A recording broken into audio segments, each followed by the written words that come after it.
That's why the hysteria exists. Exactly what this breakout star of these games is talking about. And one thing I do want to say is good on the International Olympic Committee for speaking out, and for speaking out in a strong way, speaking out at the point of attack, not waiting a few days, not waiting weeks, not waiting months, but speaking out at the point of attack. And this is very important that a governing body, in fact, the governing body, spoke out in this manner to protect those two athletes. Now, the only thing I will say, though, I wish that the IOC had spoken out forcefully when there were the attacks on Laurel Hubbard. They really didn't. It would have been nice to hear this strenuous voice come forward when you had World Aquatics and World Athletics and the UCI put forth these ridiculous bans. It would have been nice. Now, don't get me wrong. I'm glad that they spoke out in this instance, but it would have been really cool had they done that when all these bans came down. It would have been really nice if a governing body, like, I don't know, a certain one that's based in Indianapolis, Indiana, the NCAA, has spoken out with this type of force and this type of conviction that the IOC showed today when Leah Thomas was catching the hell she caught. Mm-hmm. And by the way, NCAA, you still can do it. You know, your fall practices have started. You can always rescind that you're going to follow World Athletics, for example, their guidelines. I know at least one athlete that would be affected by that, who's being affected by your rule changes that you want in a negative way, and that's Sadie Schreiner. She should have an opportunity to win a national championship next year. Yep. And another thing you could do is speak out and tell Riley Gaines, fine, I'll see you in court. Because it would have been, the point is the IOC did right in this instance by speaking out immediately at the point of attack. But now the next question is, how will the press respond? Because we've already seen how ignorant some of the press can be, how inflammatory. The Sydney Morning Herald wrote some article saying that Sergey Bakladan, the trans man who was boxing for Philippines, stated that supposedly he said that trans women shouldn't be allowed to compete. But here's the question: if that was the case, why not quote him? If he actually said that, quote him. See, that's the real of this. And the International Boxing Association should not be allowed to be the governing body.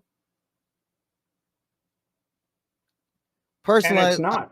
And it won't be. You know, the IOC has basically said, you're done. Go ahead, you're done. And as a matter of fact, if you want boxing in the Olympics, I know a guy who needs to step up and do this. I'm going to call it out right now. Someone who needs to step up and take charge. Oscar De La Hoya, this has your name written on it. Goddamn right. The head of Pretty Boy Entertainment, who has stood up for a trans boxer competing. His group has given a lot of aid to Pat Manuel, giving him some opportunities to fight. Golden Boy, this has your name written all over it. Think about it. Run amateur boxing. Think about it. So one last thing before I get off, entirely get off this topic is, in this I've got the IBA's statement of yesterday, the 31st of July. They put this out yesterday afternoon. I'm just going to read one sentence from it. After they go through their bullshit justification for all the crap that they did, they started out with the IOC's response. Yesterday, they said, for clarification on why the IOC permits athletes with competitive advantages, not proven, by the way, and nowhere in this statement did they say what tests they they conducted to disqualify these two women. The last sentence in this thing is for clarification on why the IOC permits athletes with competitive advantages, declaratory statement there, right there, to compete Violates in their Principle events. 5. We urge interested parties to seek answers directly from the IOC. And you know what?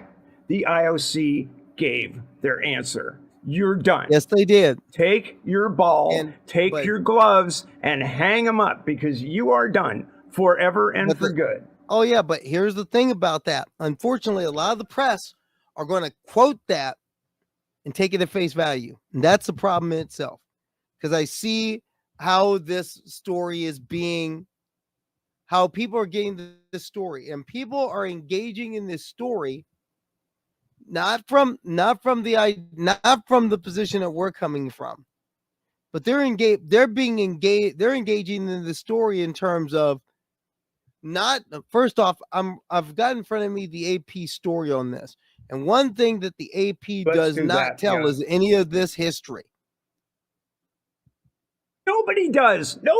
I mean, people were sending me DMs saying, "Oh, well, I'm not reading this anywhere." Well, that's because it's being deliberately hidden from you.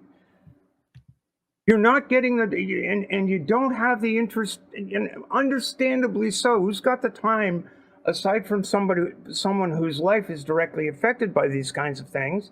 Who's got the time, the hour and a half it takes to find out what the goddamn regulations were, to find out the story behind the story? Go ahead. Well, go with the AP story, because I'm. But that's why. But that's one reason why you. But that's one reason why you have Transpositions News. That's one reason why you have it. That's one reason why you've got. That's one reason why you have us. That's why give to our Patreon. Donate. That's why it's important.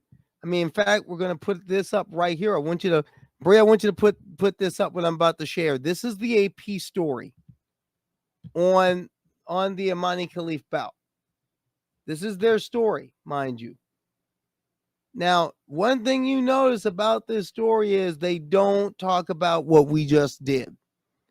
They don't bring in any of this. First, they sell that. First, they sell how Karleigh just quit the fight, which is a typical story. But they also went on to, now they did put in Khalif's record in boxing, which is good. They did at least say that, no, this person has a pedigree. But the thing that bothers me is right here when they talk to Anna Luka Hamori, who is the next opponent for Khalif. She is from Hungary.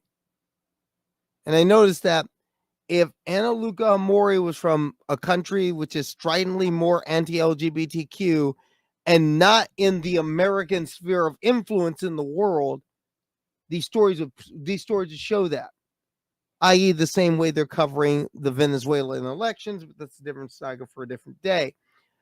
But they are not willing to give you the history of the Hungary as an anti-LGBTQ nation in the NATO alliance. They're saying how Hamori said, quote, "I'm not scared. I don't care about the press story, the social media. If she or he is a man, it will be a bigger victory for me if I win." Now, this begs a question. How is a question on this framed to this athlete that led to this particular response? This is an example of what I'm talking about. These two people are cisgender women. But how many of these stories talk about them being cisgender women? They don't. And they don't even know what the test was. This is the point. This is why they don't know all the this test. time.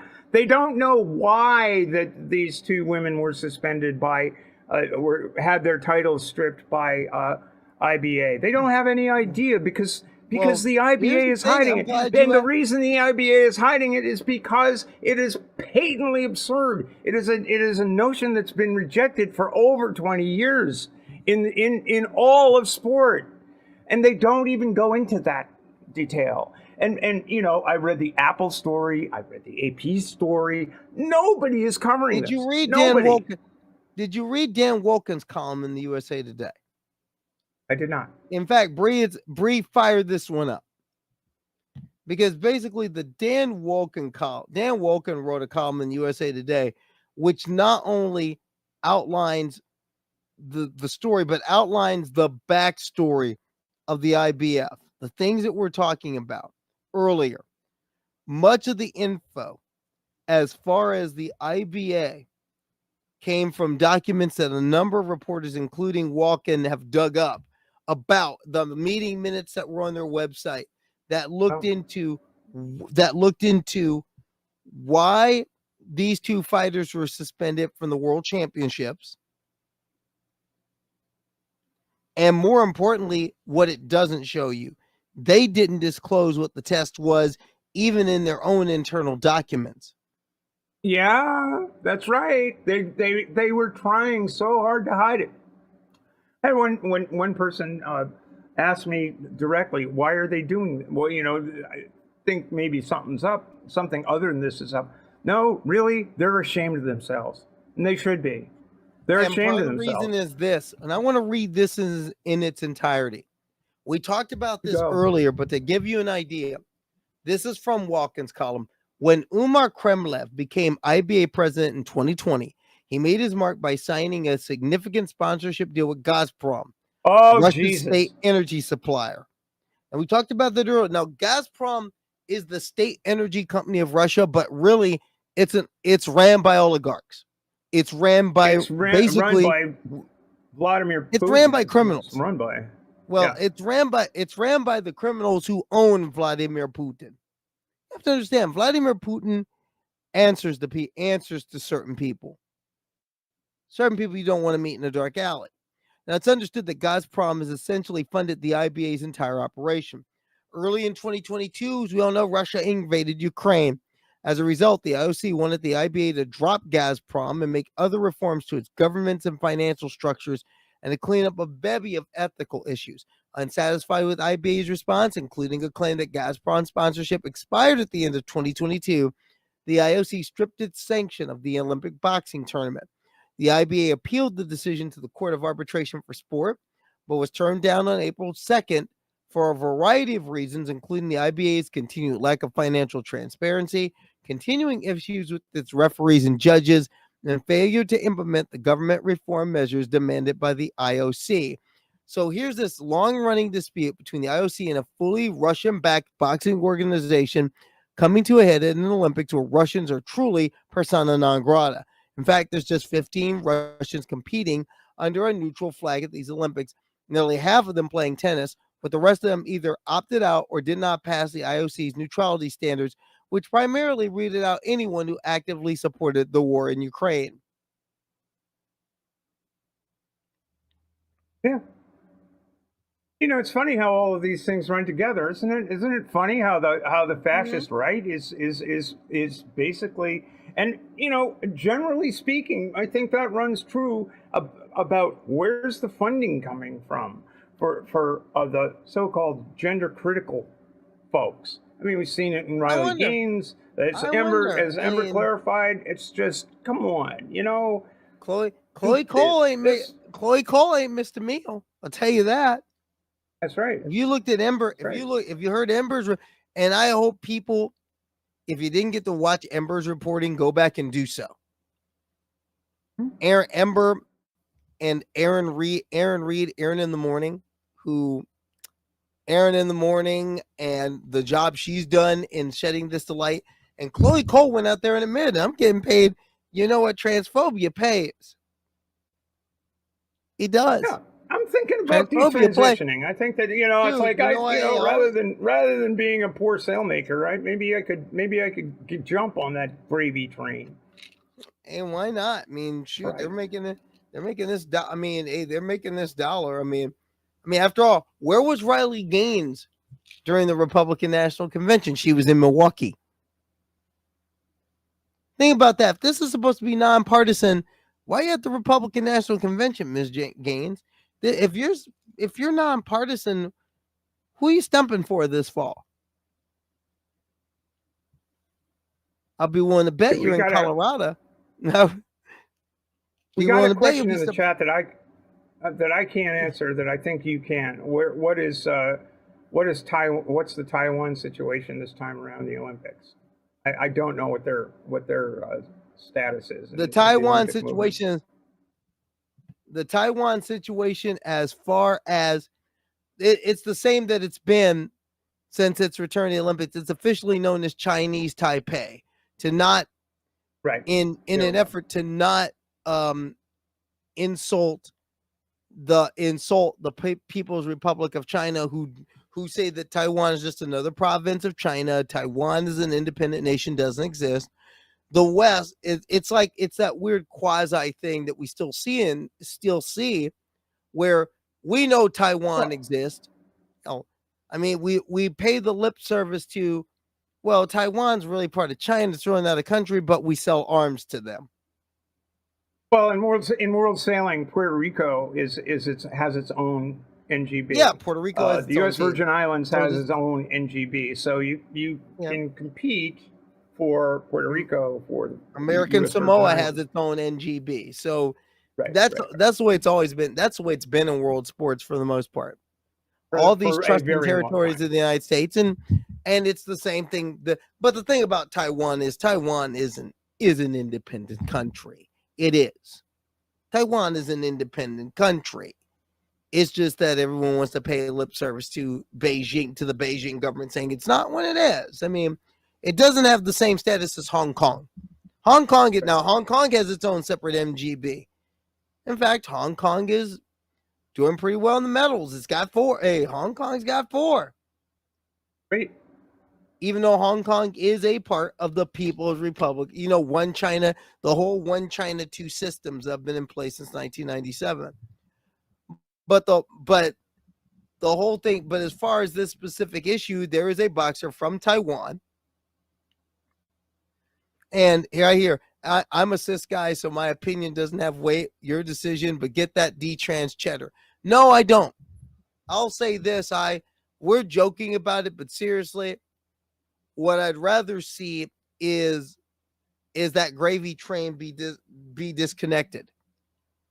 What I'd rather see is trans folks get some cheddar and get some legal protections. I mean, you want to talk about cheddar? 33% of my community are unemployed because of hysteria and discrimination. I want to see Leah Thomas get her shot in the Olympic team, whether she makes it or not is immaterial. Chelsea Wolfe should have been at these Olympics.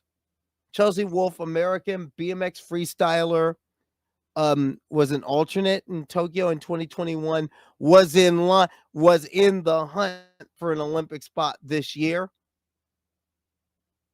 She should be here. Emily Bridges from Great Britain, track and road cycling specialist. Emily young talent. Is definitely someone who should be in the conversation. Emily should have been on Team GB at these Olympics. Emily should have had the opportunity. In fact, if Emily would have had the opportunity and people not messed with her, she'd be right. We would be rooting for her right now.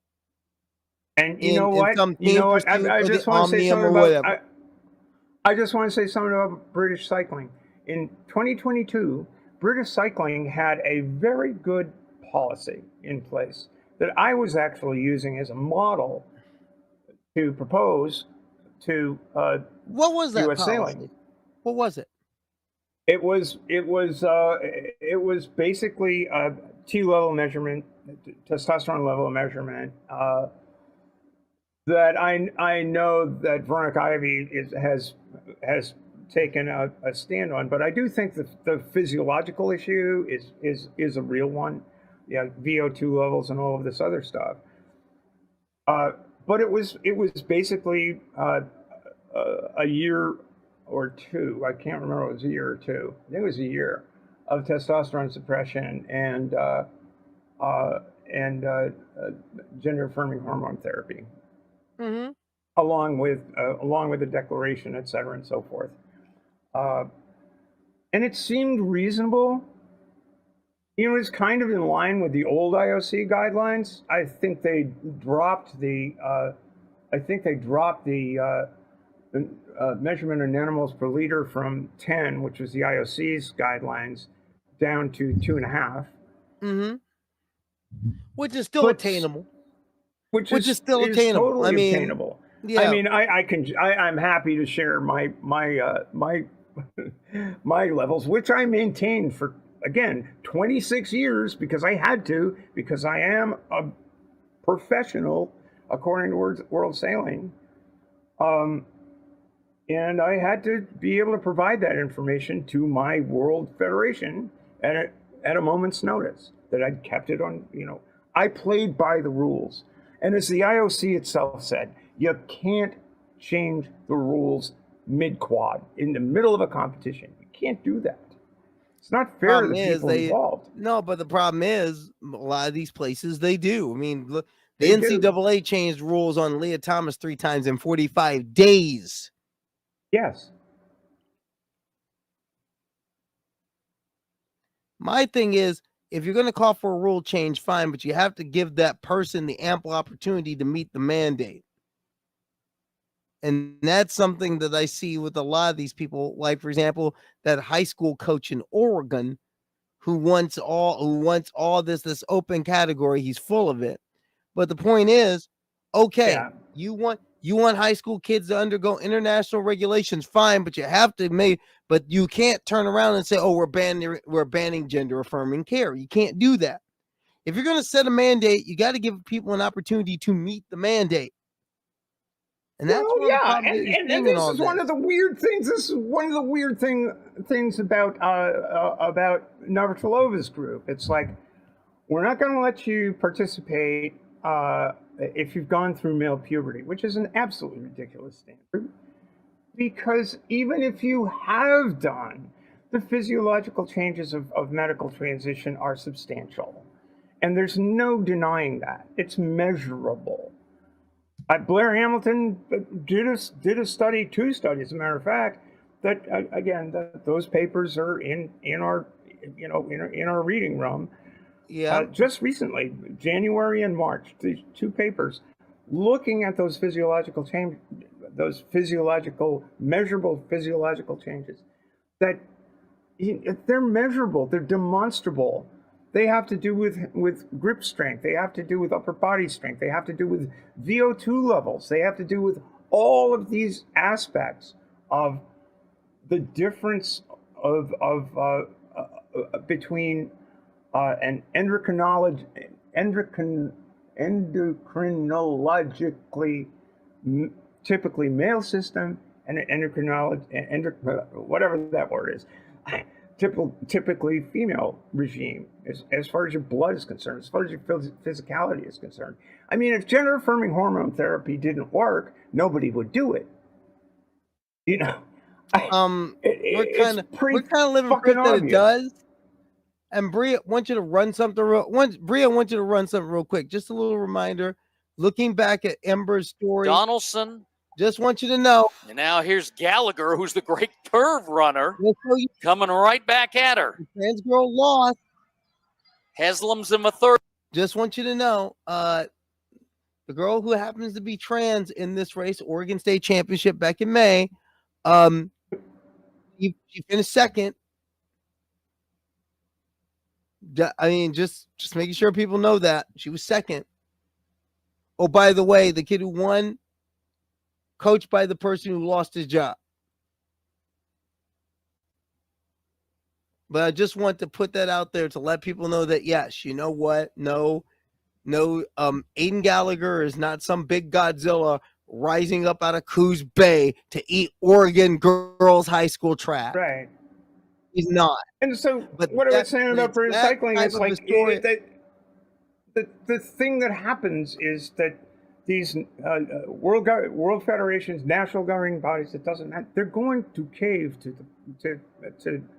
pressure being brought to bear by the people that fund the sport, by the people that, it's quite political. And even though I hope the IOC realizes that they are now in a situation where they're where their shoulds need to become shalls. Mm-hmm. You know, if you read the rules of any sport, my sport included, the word should is permissive, the word shall in the rules is mandatory. So all of those shoulds in the IOC, what's In that framework, in that framework on fairness, they have to become shall. They have to to become have teeth. shalls.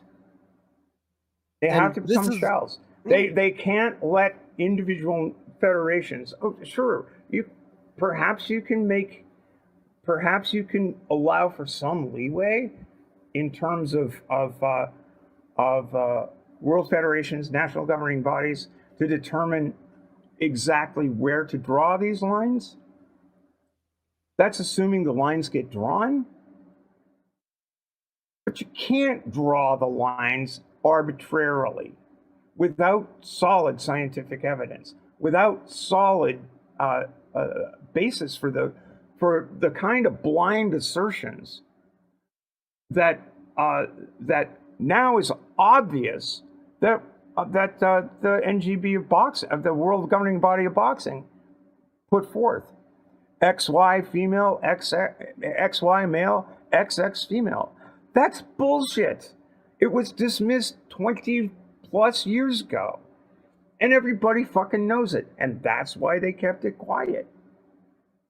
And as you say, Russia is not exactly the most LGBTQIA plus friendly nation on earth.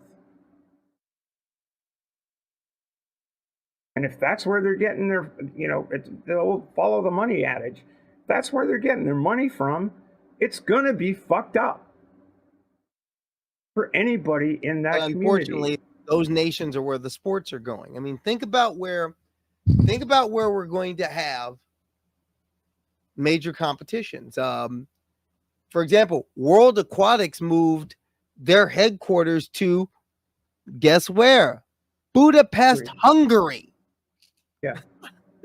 Hell of a long way to go and make a point, especially after you ban trans people from your sport. Places like, you're having world championships and world cups in the Middle East. You're having, come on, you've had in the last 24 years, you've had 2 Olympics in China, 1 in Russia. We're not exactly like in China these days. The next Winter Olympics will be held in Italy, which has basically a fascist government for all intents and purposes. At the moment, yes. Even though good news, 2030 Winter Olympics will be in the French Alps, and the French said we draw the line at some fascism. In fact, they went hard to the left to keep the fascists out. We got a great question in chat that I think that you and I can cover. All right. Perhaps in another. This is an entirely separate conversation, and that is, have the doctors stop molesting the athletes. We hope so. We do hope so. There is a program that called Safe Sport that all U.S. federations have adopted in the wake of the scandals in USA Swimming, in USA Gymnastics, all of that, and I, as a U.S. sailing official, have to go through Safe Sport training.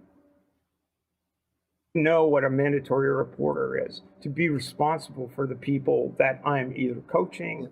I've gone through Safe Sport training. It's very comprehensive and stuff, and we can have that conversation, but not tonight. Tonight, that's a long conversation to have. Yeah, that's a long one.